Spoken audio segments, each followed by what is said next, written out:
Om Jananing Sharadang Deving Ramakrishnam Jagat Guru Padupadmitayo Stitva Pranamami.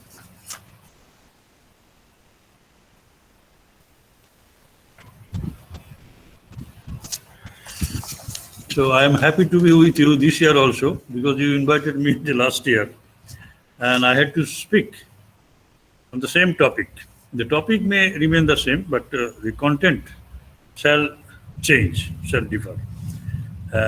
To this year also, I have submitted one synoptic view of my speech, but that gives you an idea about the theoretical aspect of the say, topic. So I have decided not to dwell on that for long, and I will go straight away to the practical aspect.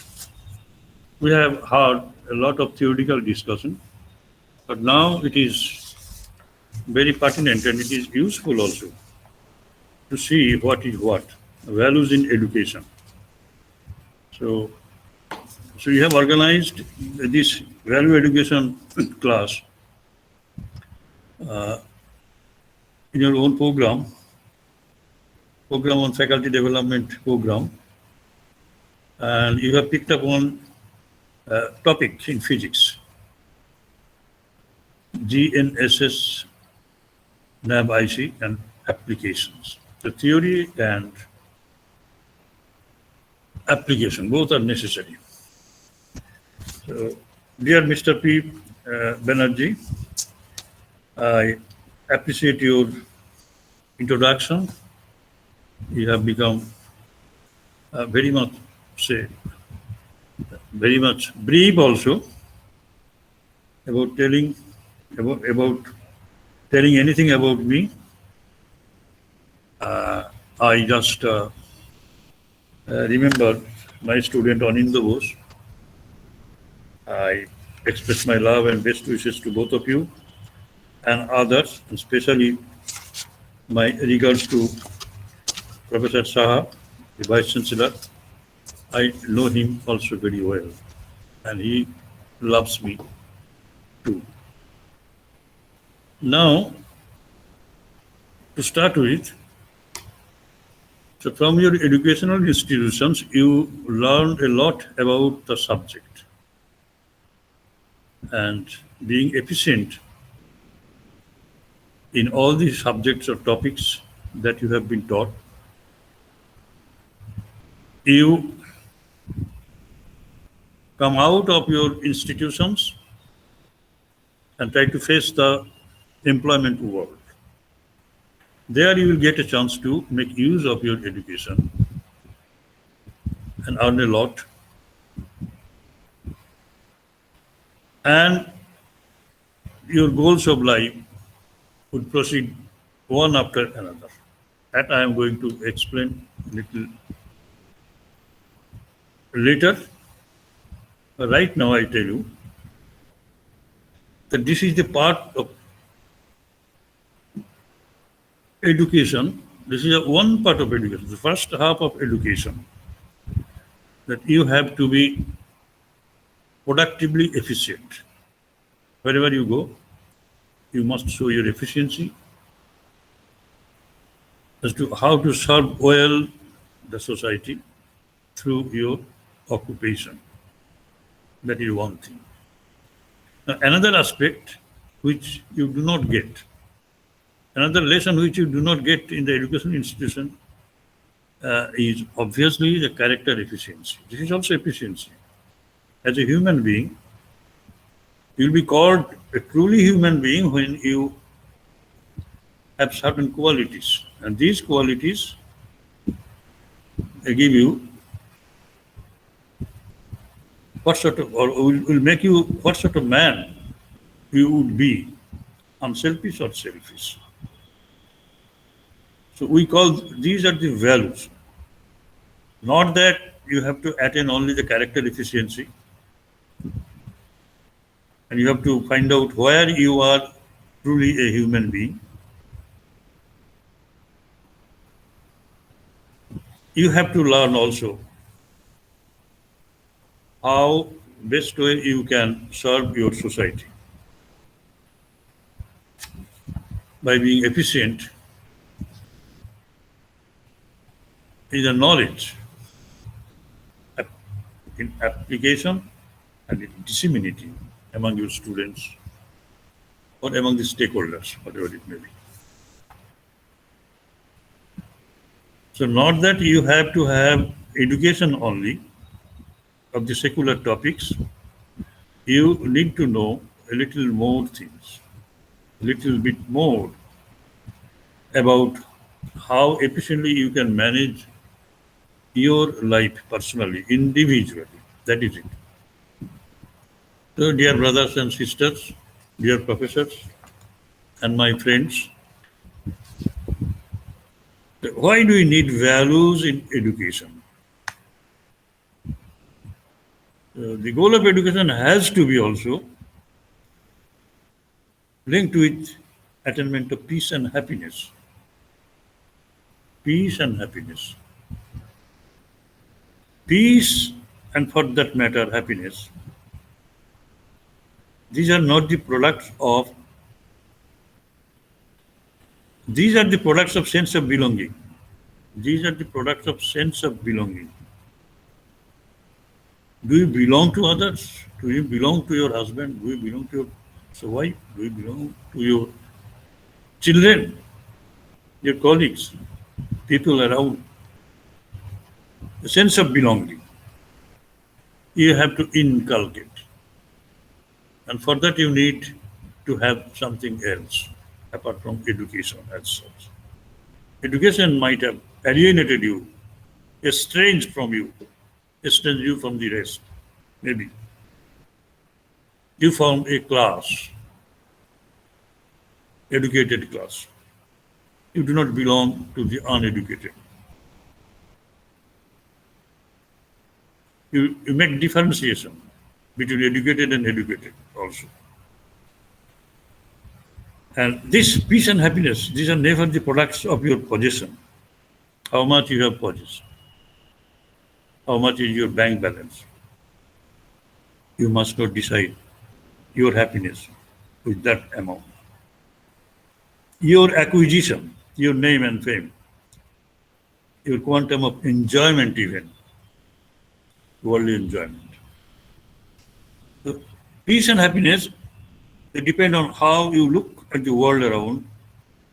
You sincerely discover your possible role in it. You have to help the world and not to coerce it, not even correct it or hurt it anyway. That is it. So you fix up your goal of life.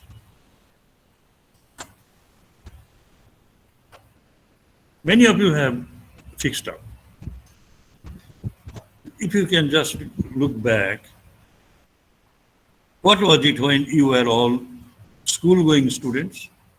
A good result in higher secondary exam, then a berth in IITs or medicine or in good colleges and universities. Then your goal was a good job and happy married life with obedient and intelligent wife and children. Now say you have been fortunate. We suppose that you have been fortunate enough to realize all the goals you have fixed up. What is then your goal? To retire and to enjoy pension and peaceful life with children, grandchildren, parents, wife, and in-laws? You might have seen even these goals some people realize, but for most of them, they remain unrealized. Even after realizing these goals, they're asking for new goals to live ahead. They do not get that. Mind that. Your goal was not to retire from a highly paid job. Peace was eluded at the end of every stage. And in that process, you went on fixing up new goals, hoping that you would find bliss and peace thereafter. you look back and ask yourself, what should have been the goal of goals? That is obviously peace and happiness, which are not dependent on any product of your toil, labor. The other name of this supreme goal is the realization of God, to know your own nature, or Atman, or Chaitanya within. Sri Ramakrishna used to say the goal of human life is to attain God, to realize God. But God realization is something which cannot be cannot be say, say made known to you in a single word. That's why we have brought into the picture some other ideas, Atman or spirit or Chaitanya. It is with us, within us, Atman. So reality in us, we have to experience. That is the realization of God. It is not that this God is living something great and grand outside ourselves, probably in the heavens, this and that, by us. Not that. Your nature, what is your true nature? Reality in you. It is not this body, body changes. And it is not this mind also changes. Fickle minded, you see. Mind is always moving this way, that way. And it is not even intellect. Intellect also does not remain the same. In our lifetime, we have seen it changing always. So these are all the transitory things. The, the things that change, they're not the real in us. That has to be unchanged. So in the waking state, Jagrat Avastha, we see all these things. Body, mind and intellect moving this way, that way. Who is this I? I am moving. I am moving. I am eating. So we try to give answer to this basic question in us. That is the starting point of the discussion of the inner world, inner universe. That is much more vast than the outer universe, macrocosm. So we have to have some microcosmic knowledge of ourselves. And it is basically body, mind, and intellect. And obviously, you see, the body we experience in the waking state, Jagrat Avastha. Mind and its functions we very much take note of in dream, because in dream, mind comes out of your body and moves about, experiencing so many things from the world the mind has created. And mind would destroy this world when it gets up, when it returns to the body, when there is no more sleep. So in dream, you sometimes, or we sometimes, see our own body. I am different from body. At least this much truth we appreciate in us when we dream. Because in dream, body and mind, they are separated. Then what remains? Spirit. In deep sleep, we are all lost. We are lost in what? Lost in spirit. But there is no mind, where there is no body vision. Nobody means money, mind and body, they are absent completely in deep sleep. So that is the state of meditation. If you consciously go to that state, you are in a meditative mood. That meditation. We have been experiencing effortlessly, unconsciously during deep sleep. The effect is that it gives you pleasure. And you can be free from all sorts of fatigue, tiredness, this and that in deep sleep. Why? Because you are one with your own real self, spirit or Atman. Not that we are being estranged from that. We are united, at least for 6 or 5 hours a day. We are to be united with our true nature, spirit. That is it. Now, while living our lives, we are to face sorrows and anxieties, but mind that no two sorrows are the same. Each grief is painful, but each grief is different. So innumerable griefs, sorrows we experience. So I will tell you how you can turn your mourning into a good morning. We are beset with problems, but we can overcome these problems. If we look into the higher aspects of our life. So with education, with earning this and that, we have to develop our physical need. We try to satiate the physical needs, and we equate it with be all and end all of life. That is not true, because there are anxieties, sorrows, this and that, painful, grief, this and that, which can alter all your calculations, and you are immersed in mourning. But you can turn them into morning also, good morning, bright mornings. Two ideas I will give you. First, what can you do? Number one, what can you do yourself for happiness? So you have to pick out good habits, good values. What are they? You shall not blame others, not even God, for whatever you get, if you are a believer.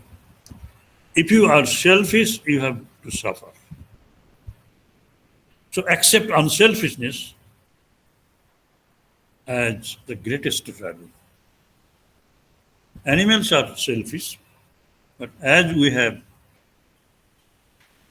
had human bodies, human mind, human intellect, we have to nurse and nourish body, mind, and intellect, and also spirit. So there, we can nourish well all these aspects in us when we are unselfish. Others have no power to control you and force you to obey them. You have a power to take decision which you always harbor against other views. If you commit sin, you must suffer yourself. Face its consequences without inner murmur.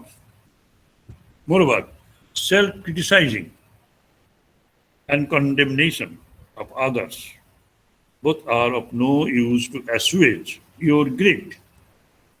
You have to hold your head erect. Never make your weaknesses public. There is no use telling each and everyone about your weakness. No. Because you then lose your respect, self-regard. You have to have self-confidence. You have the power to uncreate which you have created. If you have done some wrong, you have to undo. It is in your power. Nobody else should come and help you.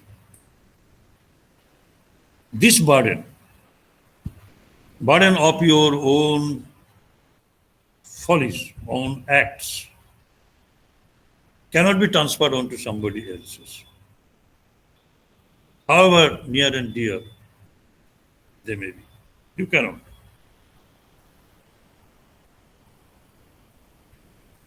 Kindly try to maintain self-respect. Your children must feel weak on account of your achievements. Very, very interesting thing. And control your passion, greed, and kill the passion of adultery, killing, lying, stealing. Why? For the sake of a good physical health, mental health, and spiritual health. So this you won't get out of your studies of the subject in the institutions. Use your intellect to have a good living. While blaming others for your misfortune, the mistake you commit is that you have fixed the person to blame and not the problem to solve. The problem was with you. When it got manifested, you invited blame from others. You have to correct yourself. Don't try to address the blame itself. Try to address the problem. Blame means, along with addressing the blame, you are addressing the problem maker. That is not. You become very hard with them. You have done this. No, I have not done this. You did something wrong, and the nature has asked me to give you this punishment. That is it. You just look back and take stock of your activity. So, what can you do for others? What can you do for others? Offer yourself as an honest and helping friend. Obviously, serve in a spirit of sacrifice when they are in trouble. So yours is a good fraternity, I know, the teaching community. So if you feel that one of them is your enemy, then try to win over him. Offer yourself as an honest and helping friend to him. Obviously, serve in a spirit of sacrifice. They are in trouble. When they are in trouble, this mark is in your hand. If you are sincere there, you have got it. What it means? Peace. You are loved by almost all, and you do not care for this great honor, and hence need not reciprocate.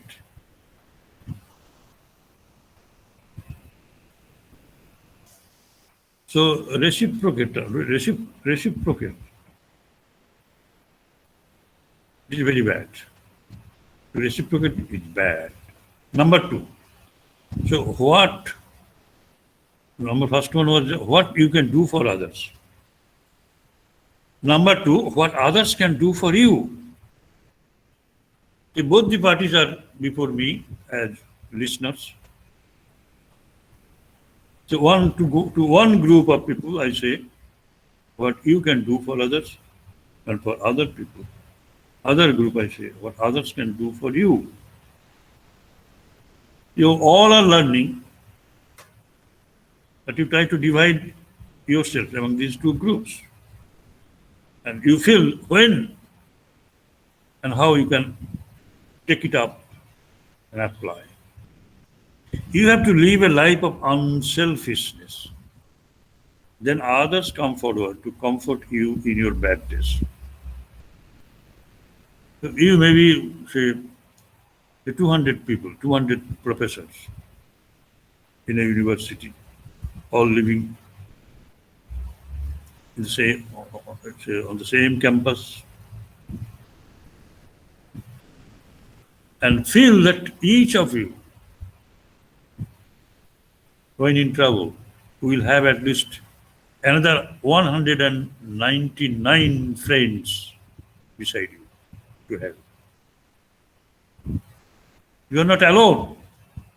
You get help from thousands of people because they want to help themselves by helping you. You and they are not different. You belong to them. That is belonging. Peace is a product of a sense of belonging. Remember, you belong to them.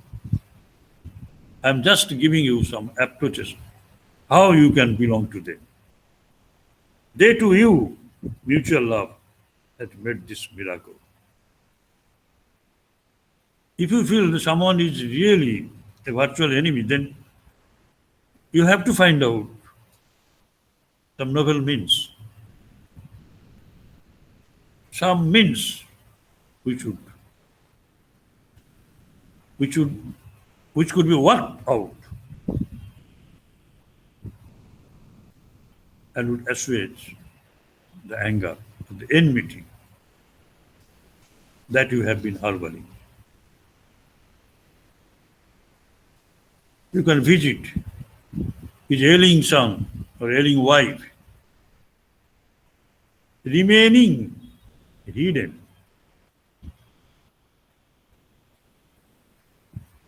You can know from your wife or your son or daughter that such a person came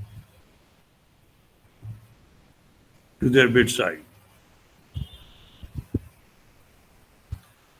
Then enmity would be just a matter of the past. So they never show you pity. You feel those who are coming to help you not out of pity. They give you courage and physical help also. In your worst days, you will find you have so many people ready for you. In your bad times, you receive courage, help, empathy, and real friendship from others. When your heart is broken, you need genuine love. When you feel the deep pain of the wound in others, you begin to realize that you have expanded your own capability of loving and caring for others. It's very interesting. You have to feel sorry when you see somebody else in a sorrowful state. That is it.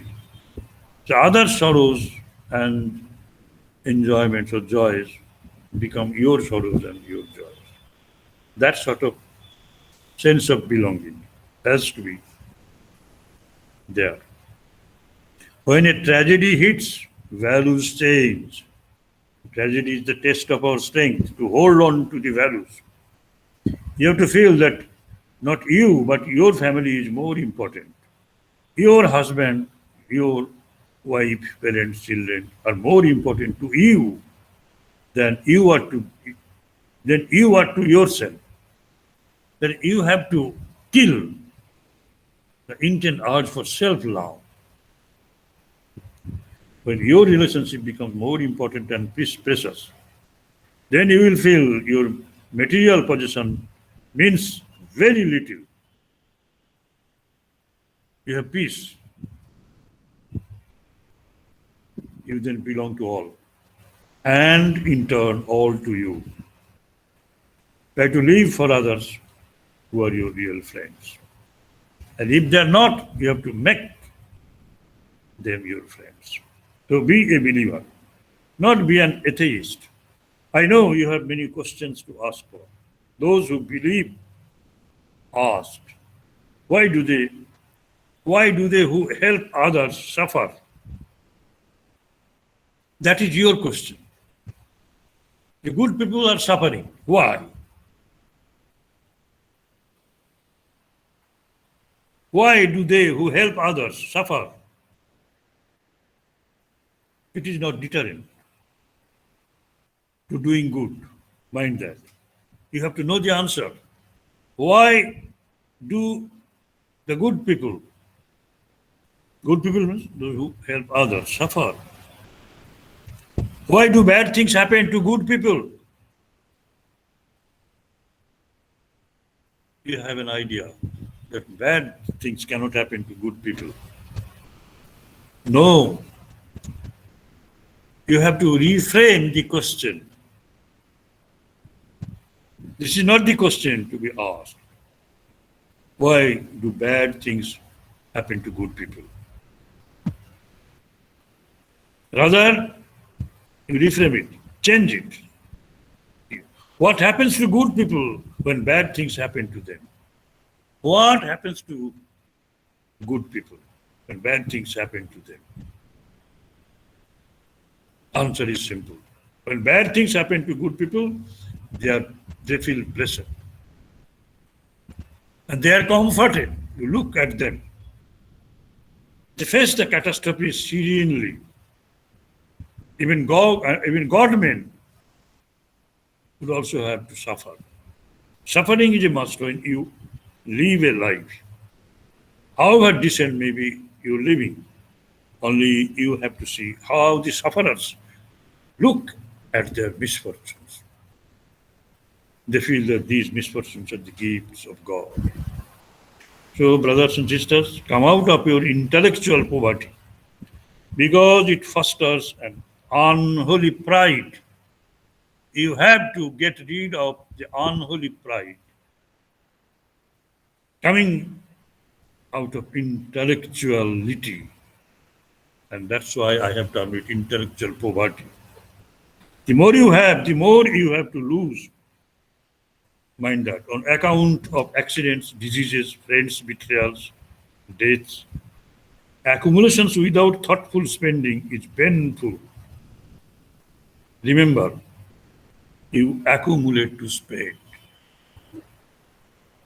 And Swami Vivekananda once told Sister Nivedita, you see, Margaret, all accumulations are for subsequent distribution. Only the fools do not see that. Marvelous statement. Suppose you are cross with your bosom friend or children or even with your wife, parents, teachers, or even your students. As a consequence, you have unhappiness, mental agony. Life becomes miserable. In this situation, you are burnt alive, as it were. The solution is very simple. Talk to them. Don't avoid them. Don't bear that unfeeling, that excruciating pain in your heart silently. You have to find out the means to get rid of this unhappy, unholy situation. This simple situation, three things you have to do. You have to admit your guilt. You have to admit your guilt. The people having strong intellect, sometimes they are adamant. They do not like to bow down. So I say, first, number one, I must have done some wrong to you somewhere, sometime back. I'm not sure where and how. Please forgive me and forgive me. Either you call him or her, or you meet him or her and open your heart. Number two, I beg your pardon. I am sorry. I repeat, I am sorry. Number three, again, I need your help. I cannot stay alone. Please forgive. If in this way you can implore him, you will see The hand that harmed you appeared to come to your rescue. Will completely overcome your this unhappy situation. You recognize then and there that the very hand that saves you is your hand only. So long you are hesitating, never do hesitate. So values are important. It's a great value. You want peace. You want to belong to him. So in Swamiji's life, you come across some such incident. Swamiji was speaking something which hurt someone, and that was reported to me. And that man who was hurt started speaking ill of Swamiji.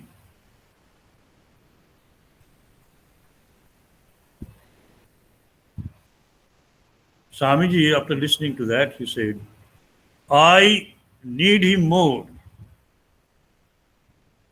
not you people.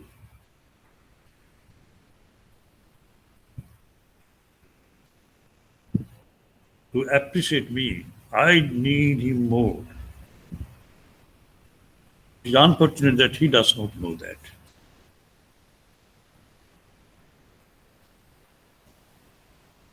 If somebody wants to live away from you, does not like your association, this and that, then you have to take the initiative.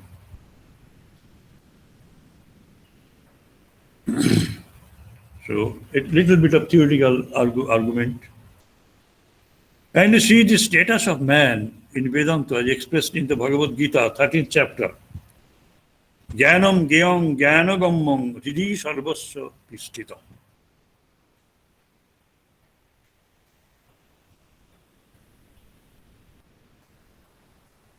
The divine, the God is established in all hearts. Jnanam, knowledge. Gyam, that which is to be known. And Jnanagamma. Jnanagamma means the goal of all knowledge. They are all established in the hearts of all beings. So what is Jnanam? Self-knowledge is the Jnanam. Secular knowledge is also Jnanam. More than that, self-knowledge. Gyam, that is to be known. The act of knowing is Jnanam.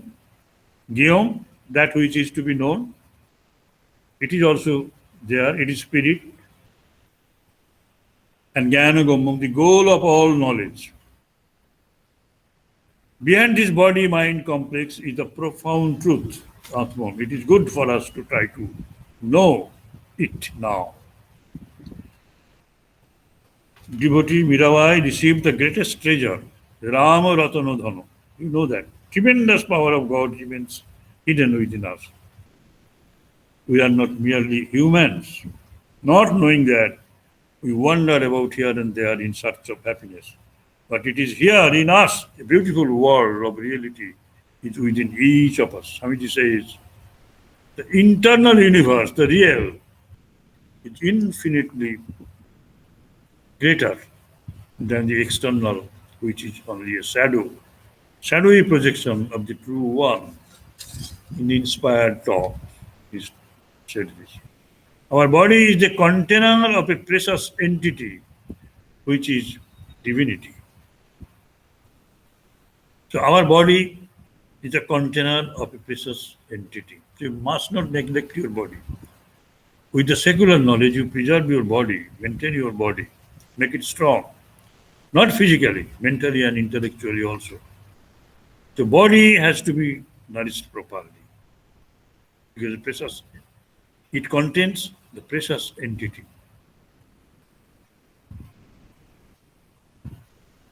So the container, we do not need it. But we respect the container when we know that inside is Ensure or milk or Horlicks, this and that. Container is important because of its content, mind that. Similarly, the most valuable thing in us, Devatto, Atman, Chaitanya, divinity, it is within us that we feel in the deep sleep state as spirit, from which comes spirituality or spiritual life. We have to take our body as the most valuable thing also on earth. Swamiji says each soul is potentially divine. Neglect none, respect all, including yourself. So neglect none. So there is no enemy outside yourself. Mind that. Your mind has been tarnished. That's why you see enemy elsewhere. You're a small child. He does not see any thief. The thief has entered the room, taking away something. But the little boy, he does not see any thief. Why not? Because there is no thief inside. So when thief is inside in your mind, you see the thief. So when you have enemy within, you see enemy outside also, without also. So when we greet someone with folded hands, it is a recognition of what? Of God in him.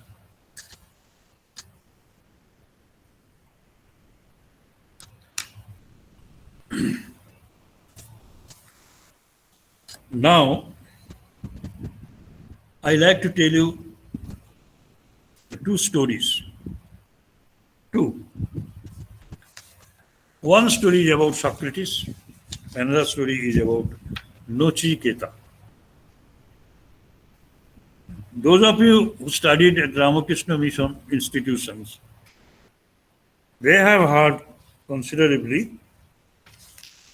of the story of Nachiketa as propounded in the Kathopanishad, a very dear Upanishad of Swami Vivekananda. These Upanishads are very dear to Swamiji. It is because of its content, because of the story of Nachiketa. What sort of a boy Nachiketa was, and what sort of a man Socrates was, that I am going to spell out. Kindly listen, and you will come to know why I have picked up these two examples. Because I feel that all the institutions should include in their syllabus, at least once in their educational life at the higher stage, these two stories. The West has started giving importance to Socrates' episode, especially the trial of Socrates. But we have not made it compulsory in our syllabus. The book, Kathopanishad, where Nachiketa story is delineated.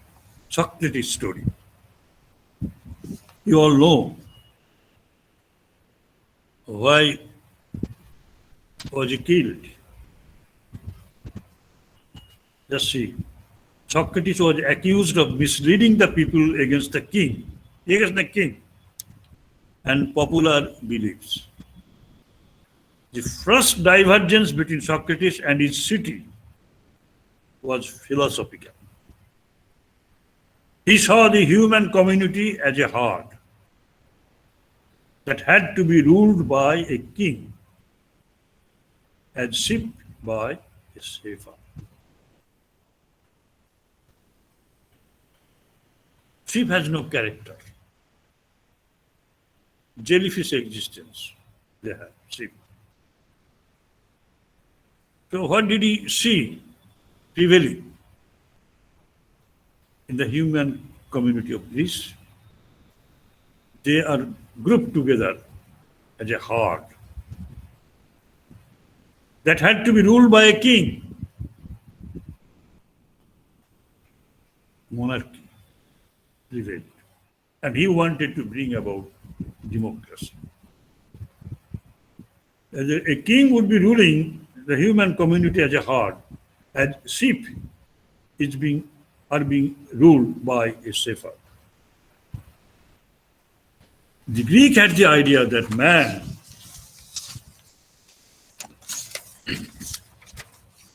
was a political animal endowed with reasons and thus capable of distinguishing good from evil.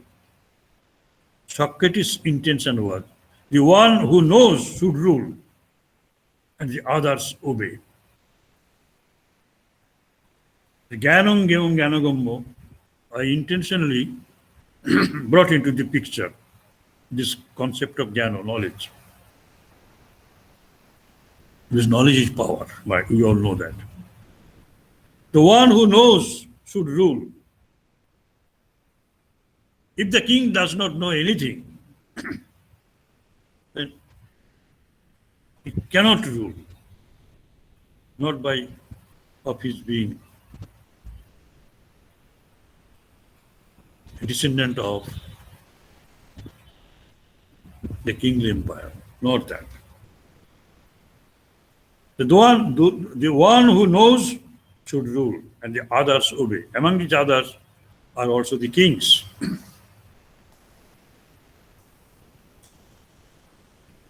Hence the class.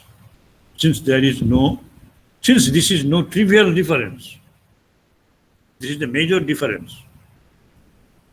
The one who knows should rule, and others obey.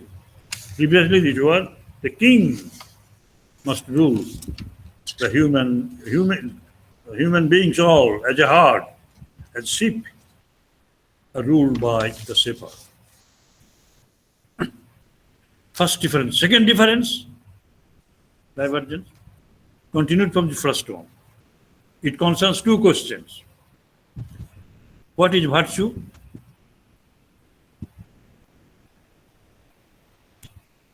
So in our educational system, all these things are not being taught. That's why I chose to pick out these things. What is virtue?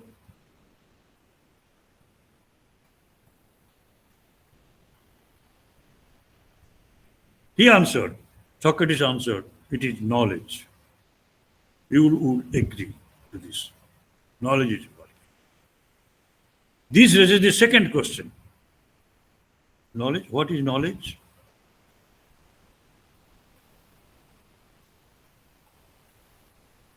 It is a fundamental problem of philosophy.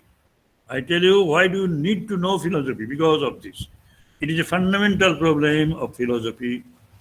You try to know, but what is knowledge? If virtue is knowledge, then it is teachable, like other forms of knowledge. Knowledge of physics, knowledge of chemistry. And if it is teachable, it shall not be limited to a few, to the aristocracy only. But it could be learned by the many, even by the common people. What is the result? They also share in virtue and become qualified for a sharing in governing the city, not the kings alone. Just see what sort of tremendously important ideas he has been throwing into the minds of the young people there.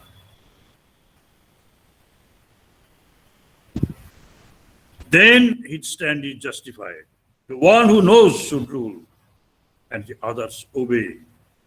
The real clash began. This was a great issue. The debate does not end here. And he says, the real knowledge cannot be given to the institutions. The real knowledge could have to be obtained through absolute definition of it, which is impossible. And hence, this knowledge is unobtainable, the knowledge of ourselves.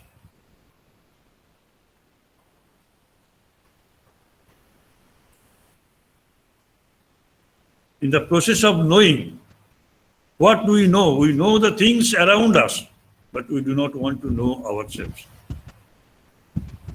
What are we in the deep sleep state? That remains untouched. Intellect, you can define, but the spirit, that's why he says, all, he admits that all he knew was that he didn't know. But this knowledge, real knowledge, is unobtainable. And he alone saw it. In the whole of this globe, he alone saw it. The Western globe, I say. He admits then all he knew was that he didn't know. Because this knowledge cannot be had from the intellect, by any physical organs.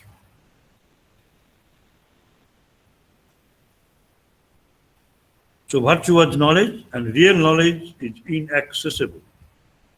This is as good as Vedanta. You see, knowledge about Atman and Brahman, our reality, could be known by a few gifted persons. It transpired that Socrates was corrupting the youths. Then followed the prophecy from the top of the Delphi temple. A prophecy was made from the Delphi temple. Socrates is the wisest man in Athens. People heard this and reported it to the king. For Socrates, this prophecy was subtle and engaging because the rumor spread that Socrates claimed to be the wisest man around. He said that simply, I do not know the real knowledge. But practically that. And when Socrates was approached, he was apologetic and replied, probably, I only know that I do not know it. So I am really fascinated to tell you that it strikingly coincides with our Vedantic statement. Jasya matam, jasya amatam tasya matam, matam jasya navedasa. Aviggatam bijanatam, viggatam abijanatam. Oh, what a poetic expression. Jasya matam tasya matam, matam jasya navedasa. Aviggatam bijanitam, viggatam abijanatam. It says to him who knows it, to be not known is known. He who says he knows it through his organs, sense organs, this or that, does not. The intellect which sees many cannot know it. It is one only. And the intellect, bereft of differentiation, can know it. Avijñātam. They who say they know not, they know it. This verse means this. They who say they know it, they know not. And it remains known to them who claim they know it not, because it is not knowable. And it remains unknown to those who say they know. Then at long last, political espionage developed, and the trial of Socrates began when he reached 70. Why did they wait for long 25 years when people were free to hear him everywhere? It was not necessary to tap his speeches to learn his ideas, because he has been speaking from everywhere.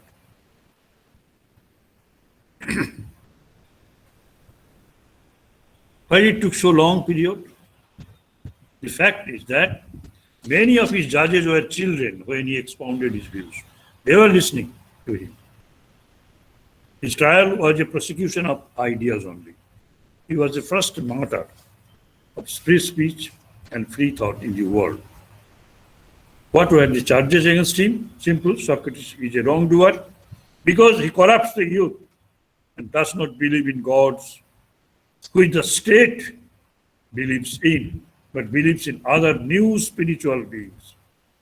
Nowhere does the case accuse Socrates of violating any specific law, either for the violation of the civic religion or of its political institutions.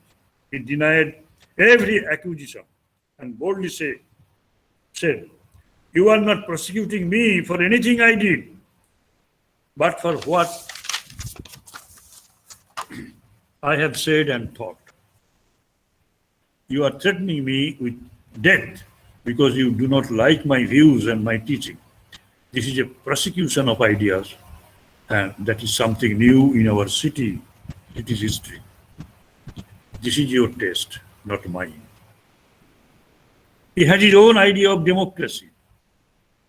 "I believe the man who knows he should rule, and the others should follow his prescription for their own good, as they do their physicians." Doctors, you accept doctors' prescription that way. "And I do not claim to know, but at least I know what I do not know. Such men as I, you may call us a philosopher or a stargazer, as you like, or a civic treasure, not a menace, guide to a better way of life." Really fantastic statement he made. And he was sentenced to death by swallowing hemlock, you know. His friends and students suggested that he should leave Athens and thereby avoid the punishment. Even the judge pleaded for that. But he was strong and remained unmoved because he conquered death. He was speaking Vedanta only, which his people could not understand. He drank the poison and was ready to die. The moment appeared, his disciples wanted to know what they would do with his body. He replied calmly, "First you catch me, the real me, and then think of the body. About body, you can do whatever you do with others, as you do with other bodies." So he was not a body, not a mind, not an intellect. He was spirit, Sat Chit Ananda. Chidananda Rupo Shivoham Shivo. According to our estimate, he was a DC person. The only kind of it in the whole of the Western globe. That is why his life now is regarded as so auspicious, so sacrosanct and pure, because he showed to them, like Nachiketa, the way to blessedness, the grandest way of living a life of renunciation, a life of fearlessness, even at the gunpoint, love for wealth, and even for his own body was of no concern. He stood for truth. This has been included into the syllabus of the Western universities and colleges. At least these people, their students should know that there is an alternative goal of human life. Then in a brief way, I deal with the Nachiketa story you all know. This is a story about a tender boy of 10 years of age, Nachiketa, who went to the abode of the god of death, and he obtained 3 boons from him. The third boon was about the knowledge of death. When death occurs, there is always the debate on whether anything continues after that or not. Some say it does, some others say it does not. I beg to be enlightened by you about that. And God of death said, even the gods had their doubts about this question you have raised. Nahi isu biggyam. So give up this question.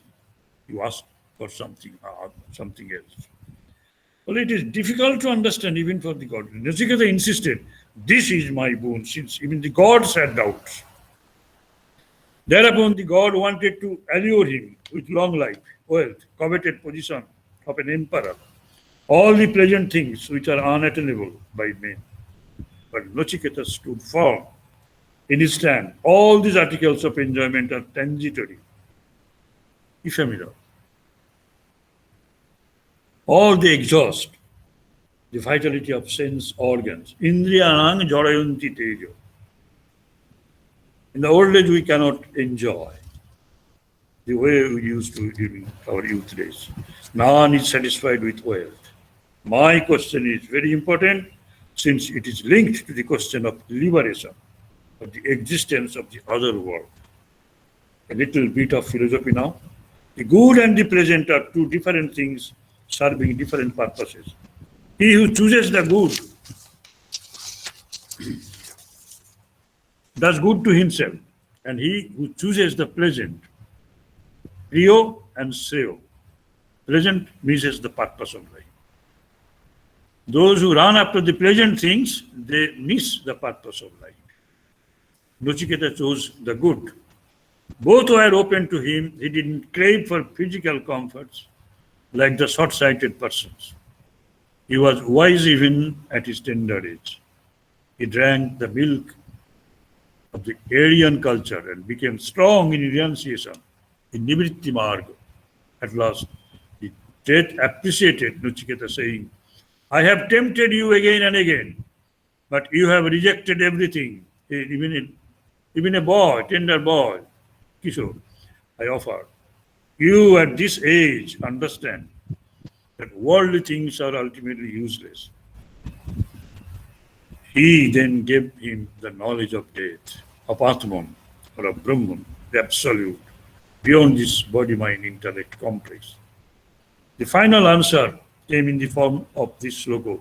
Yoni manne prapadyante choriratvayo dehino sthanu manne anusangjanti jatha karma jatha sutam. We after death are born again depending upon our karma and knowledge. Nothing is lost. জীবনের ধন কিছুই যাবে না ফেলা। And Rabindranath Tagore says, আমারে তুমি অশেষ করেছো এমনই লীলা তব উড়ায়ে ফেলে আবার ভরেছো জীবন নব নব। This transmigration of soul.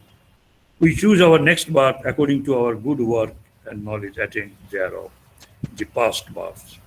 We may attain the immobile body of a tree or a stone even. Since the true knowledge is beyond our mind and sensory organs, we do not know what it is like. It is beyond mind speech. It is the self-knowledge. He who knows, knows. Boshe pran boje jak. It is abang manasya gocharam. Bang manasya gocharam, no. It is not knowable by bak, man, this and that, indriyo. Nobody can tell about the experience because mind is absent from that state, like the dead sleep, like the deep sleep situation. So, Arindam Chakraborty, the great philosopher, he informed us that Socrates' life, especially his trial, has made mandatory in the Western universities and colleges syllabus. The idea that educated people must know that there is also a different goal of human life. The West has affair Socrates, the wise man, who knew he did not know. In India too, Nachiketa's story has to be made compulsory. I want to request in our educational system, at least at the higher levels. With these few observations, I take leave of you. I rather ask request the listeners to put me some questions if they have.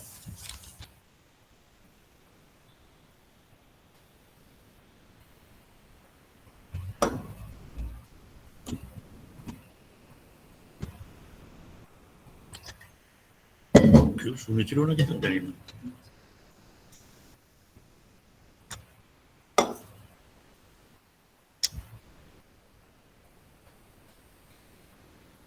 কিছু বলতে না।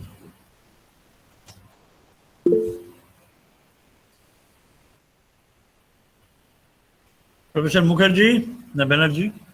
Yes. Thank you very much for your informations and lectures on particularly on the value of education. So after listening to your presentation, what I would first we have a chat box and there may be some question, but before that question is taken, I have some my queries from Okay. you.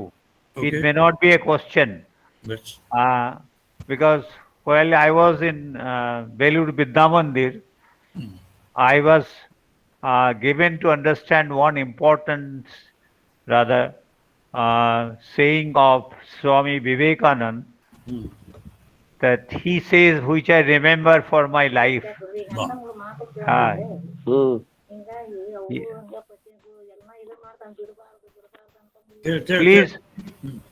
Please switch off your mic and all the chat box question will be taken up in course of time. Chat box question will be taken up one by one.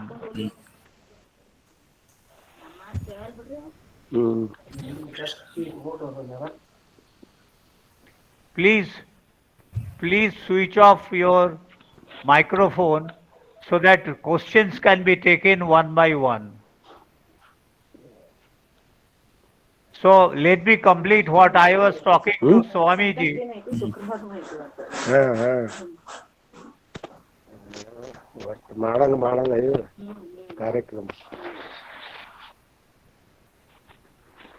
So I would request all the participants to switch off your microphone so that at least one person can speak, and Swamiji is here, so he can answer your queries.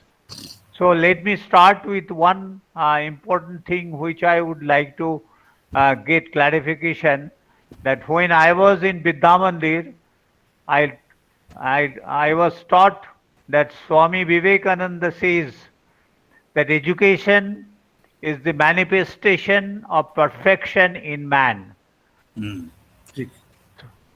So I'd like to request you, can you please elaborate on this statement? So it needs another 1 hour time.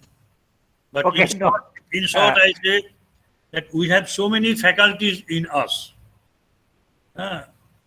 So some are going for formal education, some are going for music, some are going for say sports, games, some are for literature. So there are so many ways to manifest our manifest our qualities or faculties. But each of these faculties cannot be taken up by a single person and manifest all in his or her life. That is not what Swamiji intended to say to give. Swamiji intended that you take up any one of the faculties. If you want to have excel in, say, music, there are so many departments also. You pick out one and be efficient there. See to its most perfected level. Suppose Sachin Tendulkar is a good batsman, but he has no education. Formal education he could not have. Because he has given his entire attention to cricket. That is it. The same is true for the musicians also. So that way, so what you have so many qualities in you, but out of this, you try to pick out the one where you are enjoying, I should say, absolute advantage, if not comparative advantage. That's it. Thank you.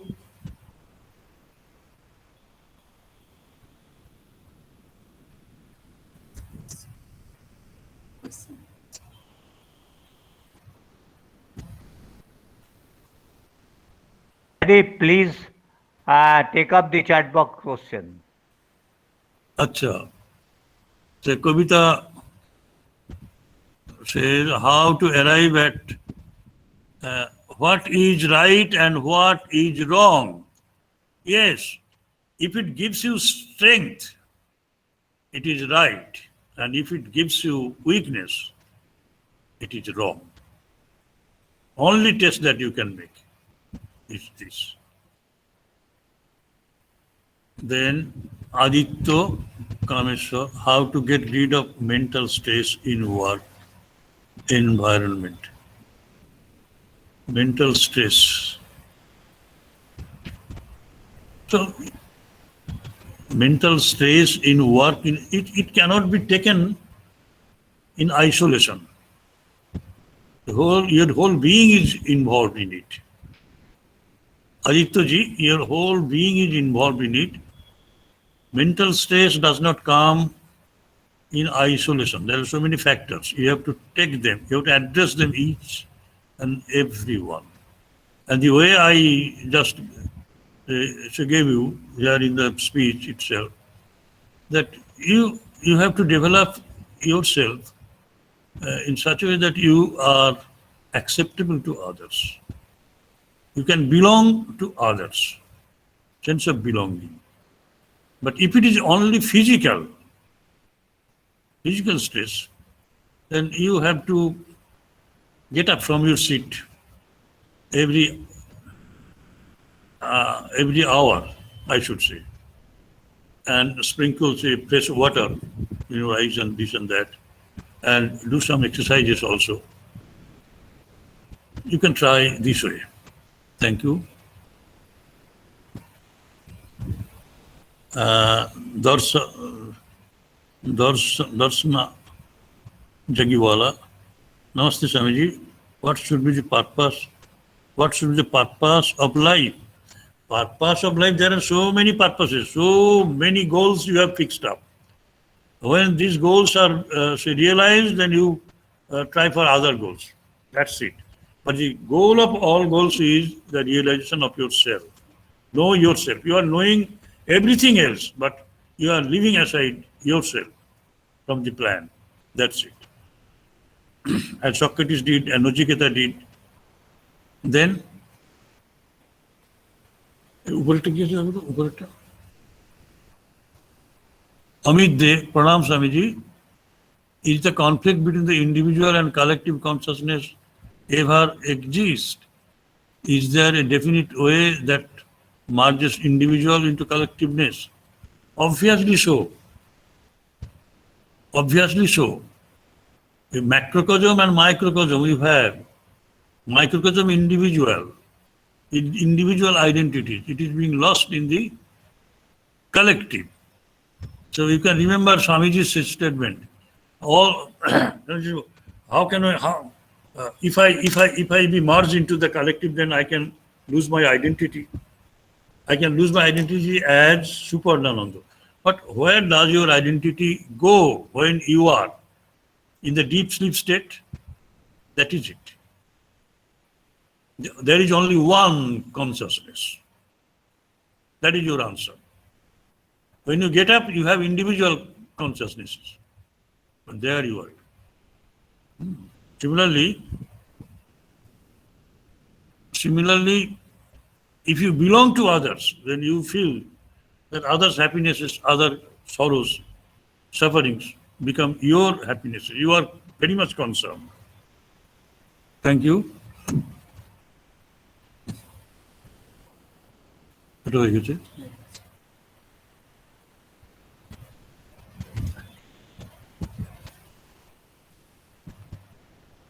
So this is all, sir. Parameshwar Dada. Hello. Professor Banerjee. Swamiji, thank Ah, you. You have answered all the questions nicely. thank you. আহ, আপনি আহ, কোথায় থাকেন? আমি actually দিল্লিতে থাকতাম। আহ, আমি আমি retire করে এখন দিল্লি, কলকাতা, ব্যাঙ্গালোর এখানে সেটেল করি। কলকাতা এলে আর আসবেন, আমাদের এখানে আসবেন, ভালো হ্যাঁ, লাগবে। নিশ্চয়, নিশ্চয়, নিশ্চয়। হ্যাঁ, আর আমি আমি আপনি জানি না, আপনি আমার সময় প্রিন্সিপাল ছিলেন স্বামী হ্যাঁ, তেজস্বানন্দ, হ্যাঁ, দেখেছি তো আমরা, অ্যান্ড ভাইস প্রিন্সিপাল ছিলেন স্বামী গোকুলানন্দ। গোকুলানন্দজি, হ্যাঁ সব জানি। হ্যাঁ, হ্যাঁ, আমি তো নন্দপুরের ছাত্র ছিলাম ওই সময়। আচ্ছা, আচ্ছা। তো আমি যখন দিল্লিতে ছিলাম তখন গোকুলানন্দজি হ্যাঁ, দিল্লির মিশনের ছিলেন হেড। জানি জানি। হ্যাঁ, ওখানে ওনার সঙ্গে আমার দেখা হয়েছিল। And sorry, I was speaking in Bengali. There are so many participants may not be able to understand my statement. But anyway, let me tell you that I still try to follow what I've learned in Belur Bigla Mandir, but Yes. not in full. So you have given few answers, which is really enlightening. I think I can feel another questions I will take up. Before that, what you just answered is really touching. That the definition of the right that will give you strength, and definition of weakness that is give you weakness, and it's a really enlightening, and I'll remember it forever. And I think another question that has been coming up, Kavita Guddad, how to be convinced for few things which we wish to do but not able to do due to many reasons, like many wish to take care of elders but cannot do due to circumstances. How to overcome that guilt, such many situations. So that is your problem, sister. It is your problem. It is no. You can't generalize it. When you have a genuine desire to serve others or to take up an issue, then there will always be some means available. Always. You have to be genuine. Genuine. If you cannot do it, you employ some other persons. You have to go for some other techniques. If you want to help someone, if you want to serve someone, if that intention is good, there is no power on earth to resist you in doing so. So have faith in that. Obstacles Swamiji, will be cleared immediately when you rise to the occasion with genuine interest in it. Swamiji, Ah. let me elaborate. I am really, this is a very practical situation that was raised by Kavita Madam. Ah, So what I would like to elaborate this question. okay. You told that you will have to solve in your own way without feeling guilty. But we face in our practical life many circumstances like Miss Kavita has faced, that we'd like to do something, but we couldn't find a way out to serve others, though we intend to do. So in that situation, if you are not finding any ways to help your parents or but you sincerely want to do that, then the guilt comes. Guilt comes in your mind that I wanted to do, but I do not have any way out. She might have tried many ways to solve this problem, but couldn't find. Then definitely guilt will appear. So Then in you that have to, case, what is the consolation of our mind? you have to bear with it. Okay. You have to bear with it, but that would help you a lot. Yes. That would help you a lot. There are some practical difficulties in helping others, in caring others, elders. But if you can do it in a roundabout way through some medium, that would be also a positive help to the persons who you are going to help. So that you can try.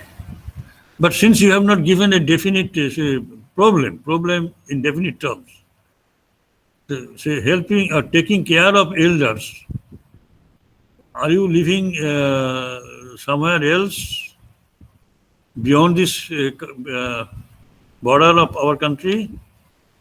Then of course you cannot look after your parents here living in India. But you can employ some other means also. You can take to some other means.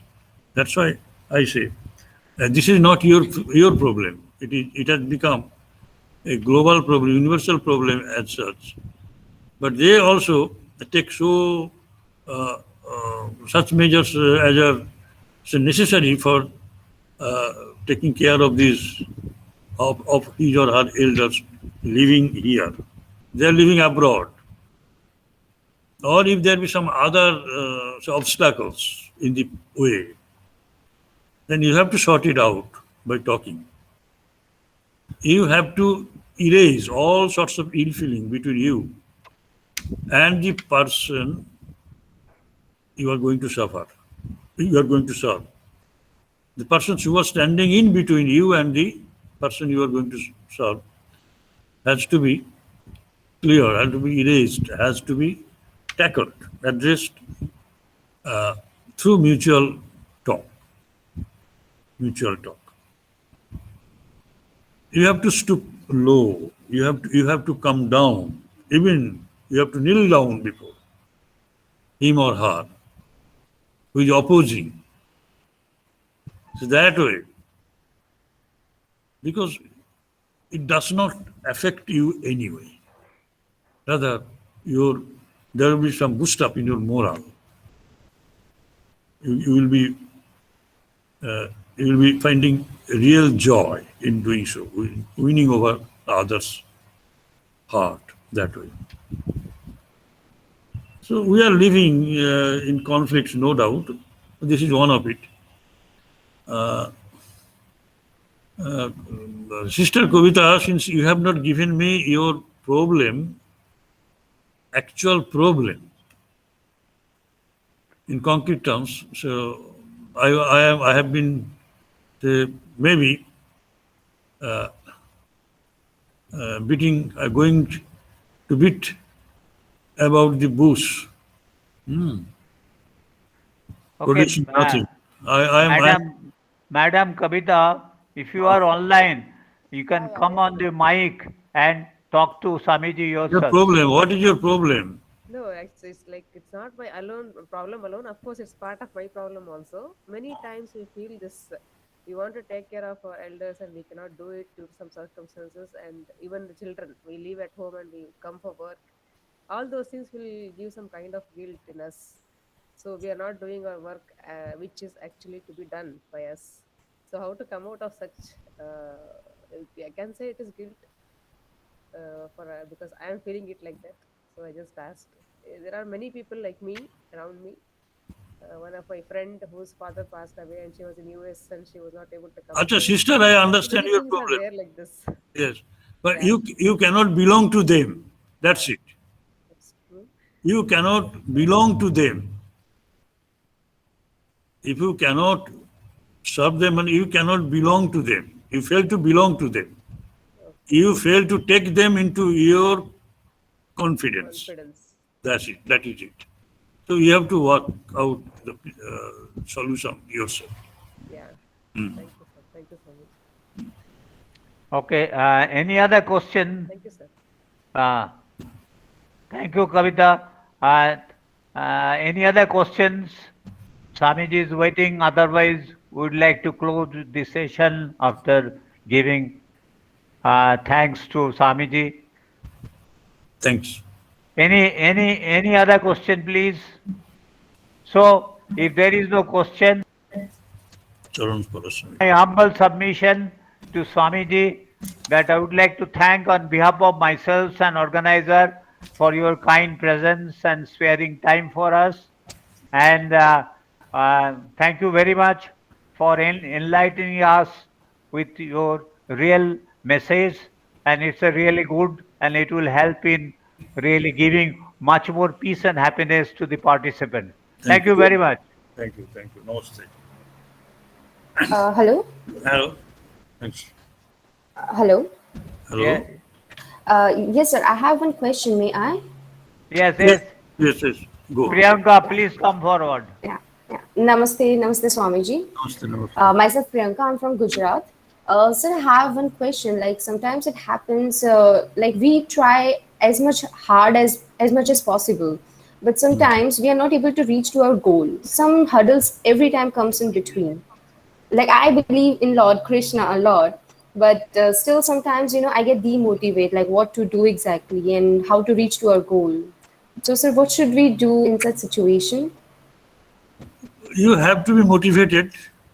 If you feel that it is good to be motivated, then you have to. That is it. A hissing Yes, cobra Swamiji, like is running I, towards yeah. you. You have to fly. You have to run away. A hissing cobra is approaching you, and people say that run away. But you say, how can I run away? You have to run away. Otherwise, you will have to receive the bite. That's it. Okay. Yes, so You we have have to to be receive. self-motivated every You have time. to. You have to. Okay. Okay. So never Okay, never Swamiji, pass thank you. it on to others. Thank you. Okay, thank Okay. you, Okay. Swamiji, Thank you for so your much. time. And would like to close the session. Okay. Thank you, participants. If you have any questions, you can pass on to Dr. Anindya Bose, who can indirectly contact Swamiji for the answer. Thank you very much. Thank you Thank you. very much, Swamiji. Thank you, Dada. Thank you. We hope to meet you soon Oh, in very nice. Calcutta. Very nice. Very nice. Thank you. Thank you. Thank you. Jaideep, Jaideep, are you online?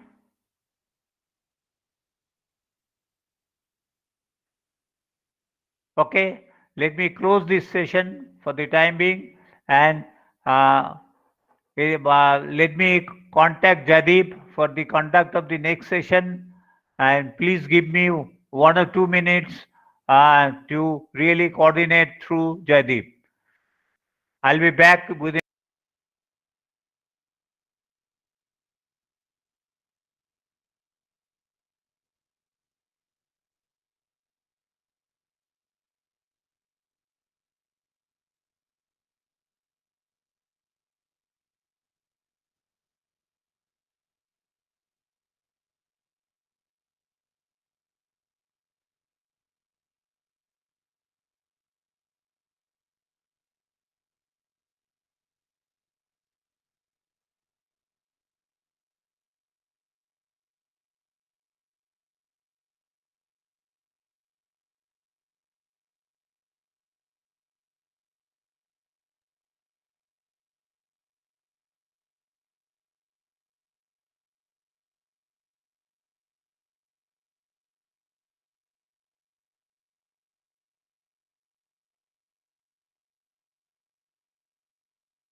Hello, Jaideep, are you here?